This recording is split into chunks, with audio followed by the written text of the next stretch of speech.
Welcome to the Pursuit of Myself, the podcast. Here we take ownership of our healing. We rewrite the rules, we turn knowledge into wisdom, and we lead our lives with intention.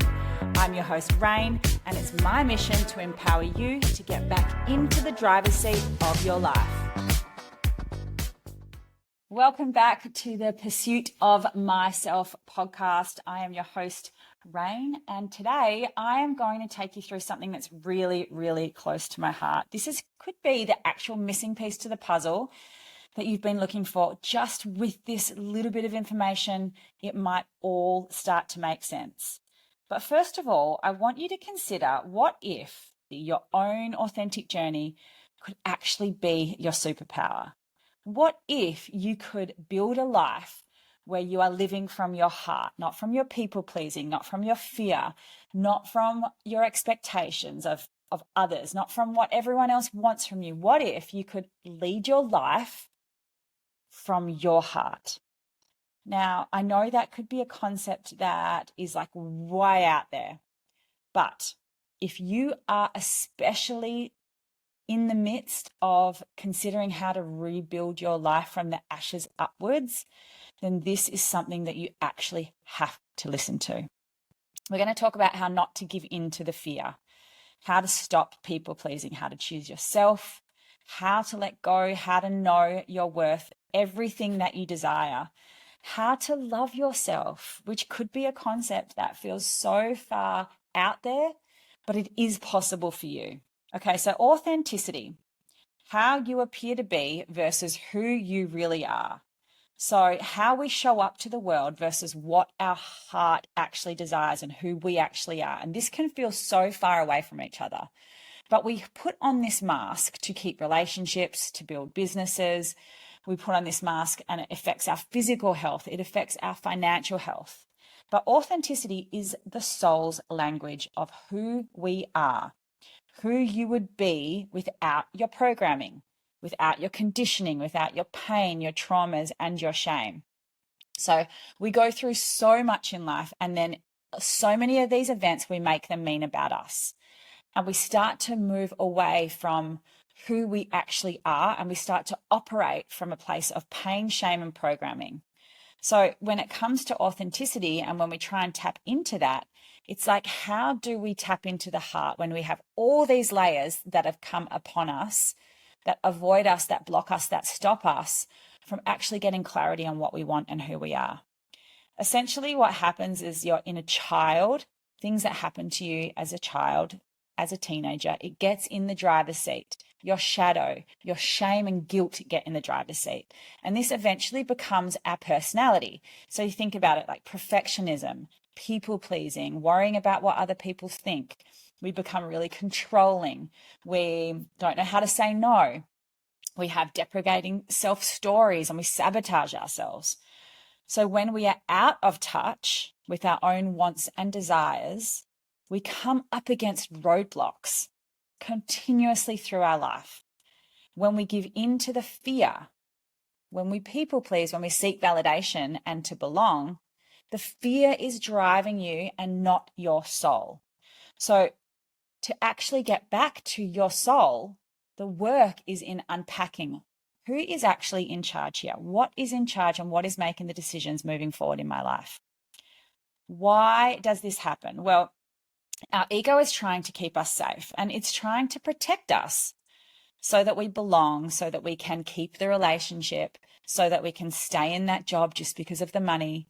The lens of life that we start to look through, which are our past experiences, are shaping our present moment. And of course, if it's shaping our present, it is deciding how we experience the world in the future. So the ego will have you self-sabotage to keep you in your story. If we are self-sabotaging, then there's that part of you that feels unworthy of what you are trying to create, fearful even of what might actually come if you do that thing. It is very, very clever. And this is what kept me stuck for so long. We use our own personal life experiences to tell stories which make up our current reality. And we cling to those stories and we make it mean this is who I am. You can have 10 people watching the same event and everyone will have a different idea on what went on, because the reality is everyone is going to see that one event differently. Everyone is going to see it from their own lens of what their life, what their belief systems are, what their programming is. Reality is what individuals think about an experience. We can all perceive reality differently according to those experiences. So, what is the work? The work is in understanding ourselves and our experiences so we can shift the lens to an authentic one. So, why is this the most important piece of the puzzle? Because this is literally what shifted me out of rock bottom, out of complete another burnout, so that I could start rebuilding my life. And I'll tell you something really seriously. When you know yourself deeply, you get to lead from this place. You get to lead from your heart. And the fulfillment in that is something that I will never, ever abandon in my life again. There really is a freedom in trusting how your own story will play out. So this journey has been a hard journey for me, but also a really magical one. It feels like a bit of a windy road, and I think that's just exactly what life is. But once you realize through falling into the breakdown and then seeing the evidence of the breakthrough that comes after that energetically comes once you have moved through this fear, you know that there's a much bigger energy at play. There is something looking over saying, come on, you can do this. You can step up. You can step through this, because sometimes we need to break down so that we can break through into the life that was actually meant for us. And when life literally feels like it's crashing all around you, your relationship is over, your friends can't relate to you anymore, they abandon you. Well, that's what it feels like. You have no money. You are not sure where you're going to live, right? It takes, even me, I'm deep breathing now because it's a fucking horrible place to be. And I just, as much as I want to say I never want to go back there, I have to look at some of the things that happened as a gift, because would I be where I am today if I wasn't able to pull myself through? I don't know. When you're in it, when you're living it, it takes up your whole life. I moved from feeling trapped by one kind of life to literally feeling trapped in this breakdown of another type of life. And I really want you to hear me when I say this. With the right support, if this is where you're at right now, you will slowly but absolutely start to move through your breakdown. When you do, when you discover that actually there was a bigger energy at play, something else was meant for you. This was meant to be your path. But you know what? You actually just have to walk it. And I had to walk it being unapologetic. I had to walk it very freaking messily, but I had to walk it. No one was going to save me and no one was going to do this for me. And the evidence post all of my breakthroughs, no matter how small or how big they are, is that the more authentic I become walking my path, the more me that I bring into this world, the universe actually helps me blossom. And it really does have my back. So all the traumas, the lessons, and the breakdowns, they suddenly became, or I was able to suddenly see them as gifts. I get it, not in that moment, but reflecting back, these gifts have actually given me my breakthroughs. So there are a few reasons for this, and it was not by sitting back and doing nothing. So how I got through was not by second guessing and judging my choices. I mean, look, yes, I'm human. That did creep in. I did second guess and I did judge myself, and I am my harshest critic. But I got to a point where what I didn't do was grab onto all those thoughts and let those thoughts ruminate and rule my mind and my actions. And this is the place where I see people get stuck so deeply, is just allowing themselves to make their thoughts mean that's who they are. When we understand that our thoughts are really just keeping us in that bubble and we get to choose them or not, then we get to have the self-awareness around what are they actually trying to tell me. I had to rebuild from the inside out. And this requires us to stop spinning our wheels in shame, in guilt. My inner narrative was like, you are wrong, you've done bad. And my nervous system was responding to that. But I also could recognize it and start moving through that. We have to feel to move through this. So I just want to say, if you are at rock bottom, how do you even know you're there? Are you pretending to be fine? Pretending that surviving in your overwhelm and in your disconnection is normal? Or are you gripping on to dear hope that whatever you're feeling isn't actually happening around you and sticking your head in the sand? That it couldn't possibly be true. And I know this feeling because I convinced myself that this was all that there was for my life. This is all that was destined for me. Maybe it's your depression and anxiety. Is that worth it? Because change is even scarier. So maybe we choose the depression and anxiety subconsciously over the change, because experiencing more of what you're going through or experiencing that change, is that scarier than your depression and anxiety? These are the questions that you now get to ask yourself and really get to sink into. Because this is what happens when we're at a rock bottom. For the woman, it can feel like knowing she needs to leave a toxic marriage. She's scared to move out of the house because she knows that she actually needs to, and she knows that her soul is dying.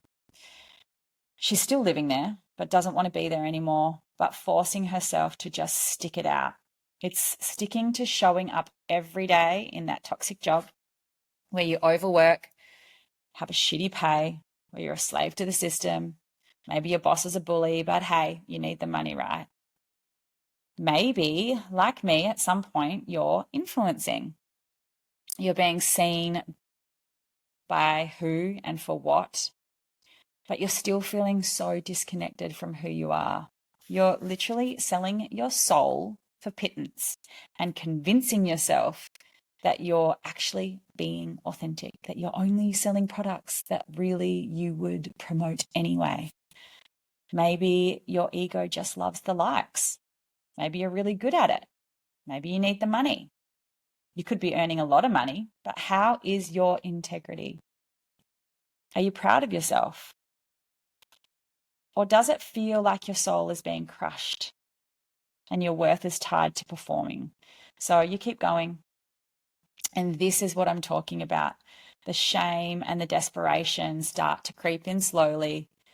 We completely disconnect so that we don't have to feel the shame and desperation of our current reality, whether it's at home, at work, in parenting. And it's easier to disconnect and stick your head in the sand than feel what your heart is trying to scream at you. And I speak for so many women in so many situations where they feel like they aren't enough, or they don't know how to break free of this cage, of this inauthentic way of living. But having convinced themselves that ignoring it feels okay for now. Sometimes years will go by. Like it did for me. And it's years of convincing yourself and pretending everything's okay. All because we are too scared to tap into our heart. You can move no matter what situation you are in. If you're experiencing any of this, I want you to hear this. You can move. So the question is about how. How do you rebuild from the ground up? How do you find your authenticity? How do you lead with your heart? So your identity, your attachment to all the things that feed your ego, that validate the good girl in you, that identity, it actually has to die. I know that can sound really dramatic, but it does. This part of you is not going to just step aside and say, no worries, mate. Like, here's some space for you to love yourself. Like, here's some confidence. Like, here you go. No matter what, good luck. Good luck. See you later. No, I'm sorry, but the ego doesn't do that. It has kept you safe and feels like its job is to keep you where you're at. So it will grip on for you for dear life. I moved through this authenticity and I've been doing it for years. But interestingly, there was one little piece of my story. So I remember my journey started long before the retreat. And I think I spoke about that in episode 1. But the retreat that I went on, I had been drip feeding myself authenticity for a really long time. But the final piece to my puzzle ended up coming out of the retreat and doing a live on social media and just really showing up in my authenticity, who I was, what I wanted to share, what I didn't want to do anymore. And look, that was my piece of the puzzle because my life was in the media and my life was on social media. So that felt really authentic to me to come out there because it felt like a place where I was hiding.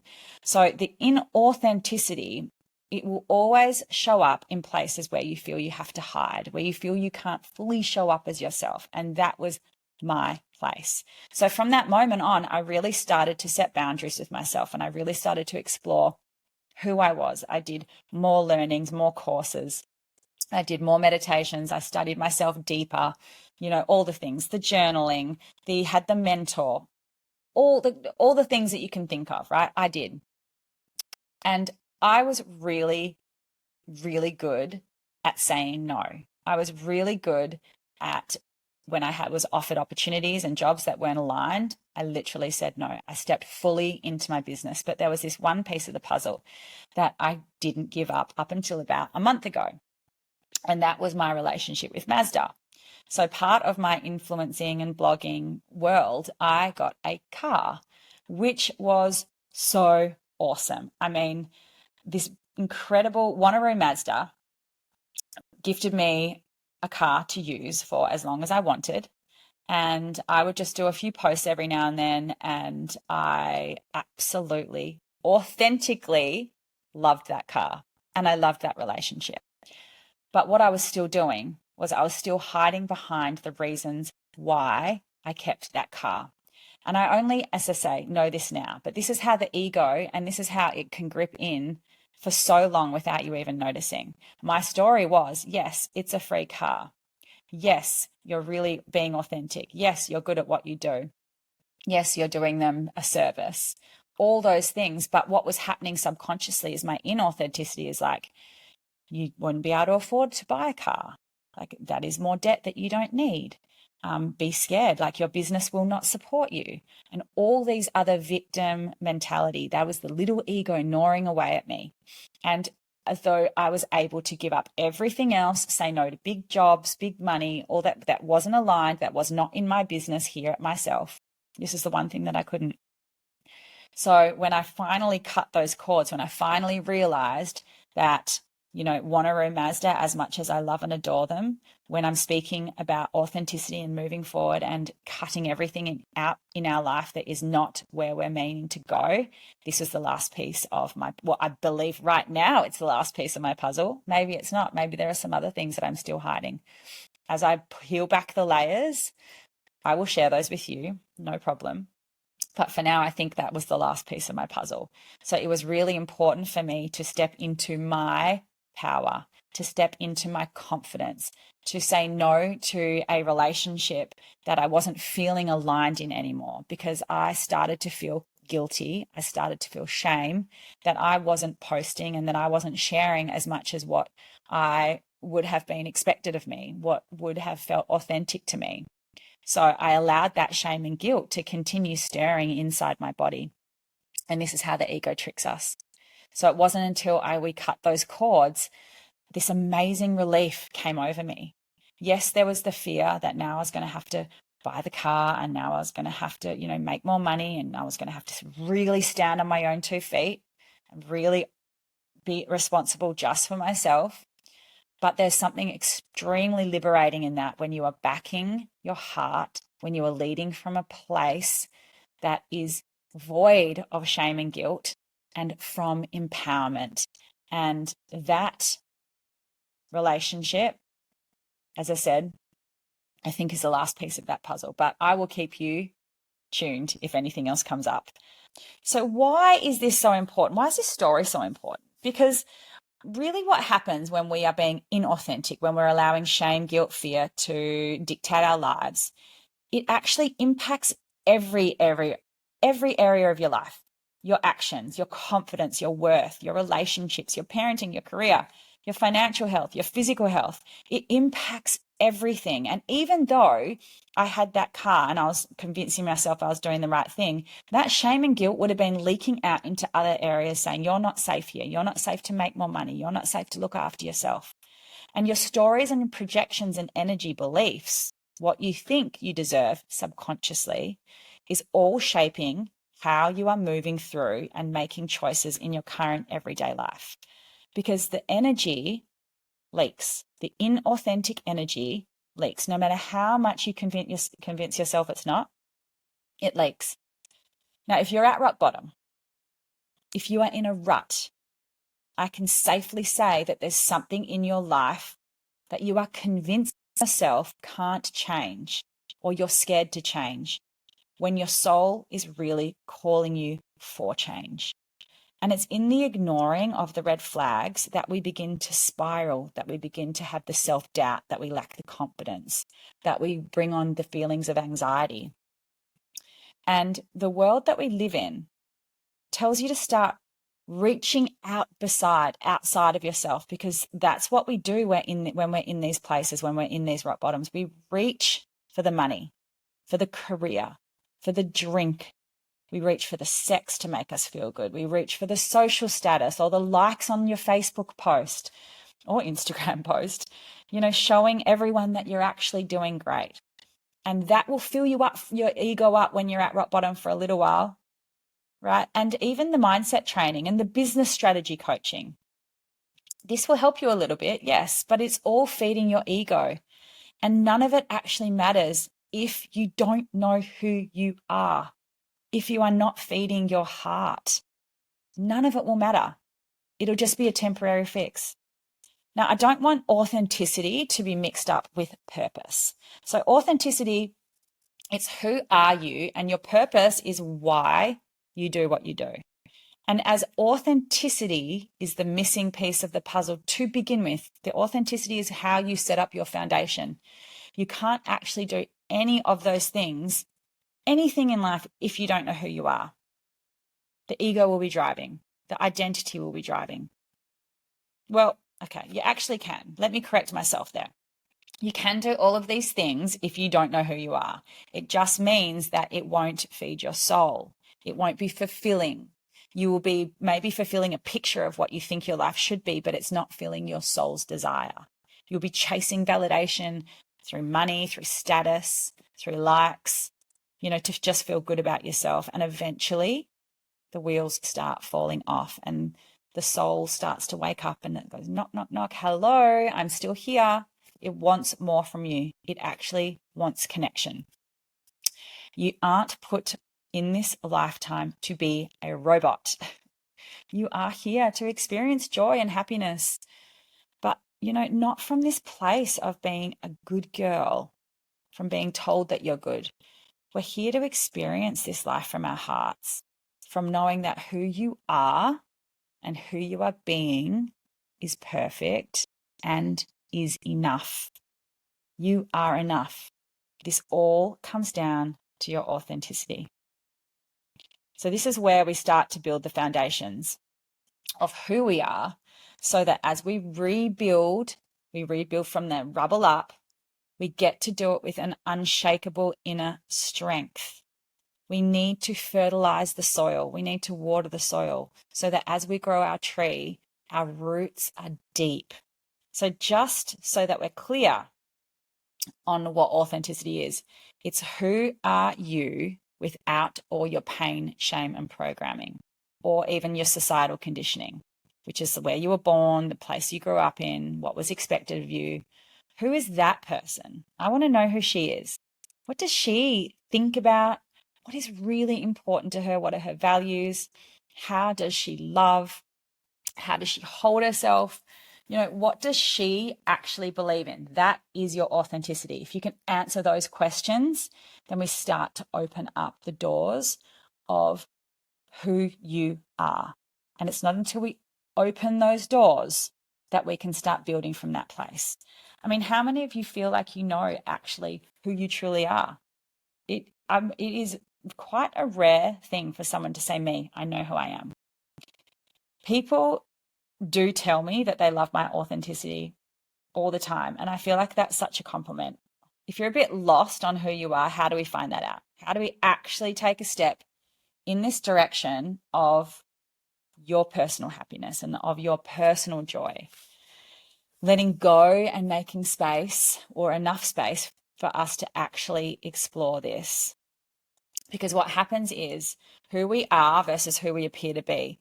There's this gap, right? And this gap can feel ginormous. So how do we get from one side of the river to the other? It can feel overwhelming. I guess it's easy to read, listen, and think ourselves into being better. But really stepping up and battling with your fear and taking the steps to change can be hard.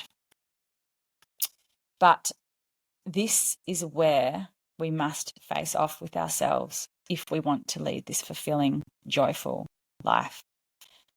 So let me break this next step, a little bit of a roadmap, down for you. This is not like a blueprint. This is not like a one size fits all, but there is a roadmap that will fit your personal path to figuring out who you are authentically and to support your healing through this process. A roadmap, I guess the blueprint side of things that really shits me at the moment is that everyone has different pain shame programming, right? So how is there a blueprint that is actually going to help everyone? It's not. The empowerment of our personal story and our personal journey is what will help you start to uncover your authenticity. So this is what I want to give you today. First of all, you have to be okay with feeling the fear and stepping into it and doing it anyway. There's no other way around it. When you see your fear, know that this is a sign of something we can work with to start stepping through. And this all comes down to self-awareness, right? Get really, really curious about yourself. We always sit and judge. We always sit back and go, you are the worst person. I can't believe you chose this. I can't believe you did this. But when we get curious, we start giving ourselves permission to go, I wonder why I do that. How have I shown up? Why have I shown up? Why have I reacted that way? And this will be your new best friend when it comes to your mindset. If authenticity is who are you without your programming, you get to ask yourself this question. What is my programming? What events happened to me that shaped the way that I'm showing up now? Now, I also know that we don't need to deep dive into every little aspect of our inner child and our experiences growing up, but there will be a few that will pop into your mind that are going to shape your memory. So trust that. If a memory or something comes up, trust that it's coming up for a reason. Okay? Maybe do it in a meditation or maybe do it in your journaling. But if something comes up, be in the practice of not attaching to it and feeling like you're judging the memory. Be in the practice of going, as we said before, curious about that memory, about that event. And I wonder what I've made that mean about me now. I wonder how this could be affecting me now. Well, that's really interesting. This is the way I would love you to commit talking to yourself. Because when we do it from that place, we're not attaching to the memory and going, I am this because that happened. I am that because of her. I am this because of him, because of my parents. While some, if not all of it, maybe have some truth to it, we are starting to own our own stories. So our emotional reactions to the events that happen to us, we may not have been able to control because we were young, and we may not be able to understand when we were young. We're looking back at a lens as an adult onto things that happened. And this is why it's really important that in this space we get curious and not judgmental. Because now we get to look at it and see it as, oh, I get that now, and not I am this way because of. We want to really detach from creating a victim or blame mentality that will, again, that's your ego keeping you stuck in your story. So curiosity is going to be your best friend with this. Then we start actually creating some boundaries and some space. So we know that things are not serving us. We know when events, people are not serving us. So giving yourself permission to create boundaries and space around that could simply look like a detox, could simply look like a clearing, a decluttering. But it's really important that you give yourself the opportunity to reset in this space, to reset from what you're going through. And this leads on, as we said, we have the self-awareness piece, right? And now we are having the boundaries. Once we become aware of what is not serving us, we can start creating boundaries so that we can give ourselves an opportunity to be moving forward in an authentic direction, in our authentic space. If you know someone is toxic, what boundaries can you put around that? If you know that you can feel your body react and you don't know how to say no, what boundary can you put on yourself around that? We need to create space so that we can feel clearer. We can get rid of the overwhelm so that we can actually see through a different lens. You can imagine when everything is full in your life, when you are tightly knit and stuck in your cage, there's no way to see out of that because we are programmed and robotic, just surviving every single day. So ask yourself, what boundaries and space can I create right now in my life that I can start to clear a little bit of the energy, to give myself an opportunity to see things a little bit differently, to give my heart an opportunity to start whispering to me. What could that look like for you right now in your current reality? The next thing is actual repetition and a commitment to yourself. Creating the space, being self-aware, putting the boundaries, understanding your red flags, listening to your heart, following your intuition. It takes commitment and it takes repetition. We commit to listening to our intuition, even if it's just whispers at the beginning, and we repeat it, we create habits, and we commit over and over again.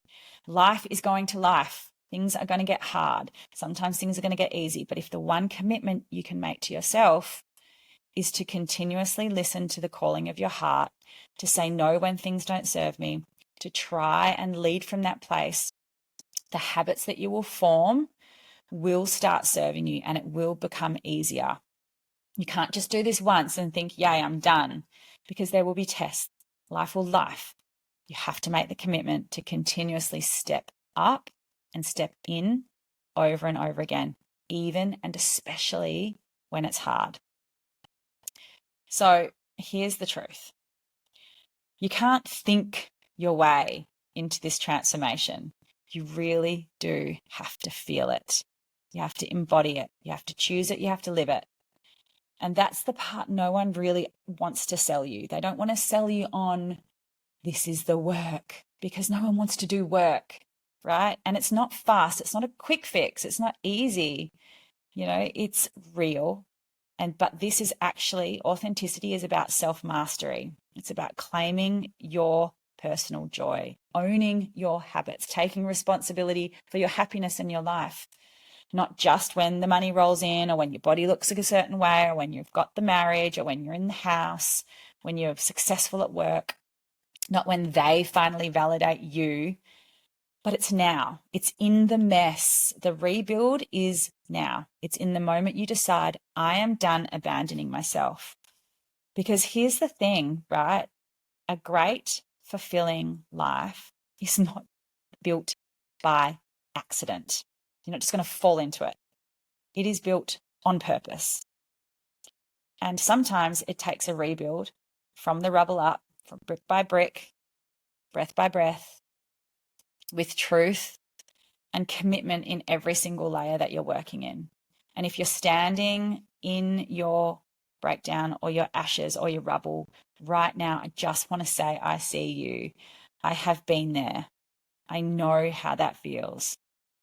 Now, I have actually created something which is just a free download, which will walk you through some steps of authenticity and rebuilding. It's not fluffy. It's the same process that I started to use when I was finding my way back to myself. It will give you a really beautiful insight into a little window into your soul, a little window into what you actually love and what lights you up. So I'll put that link below.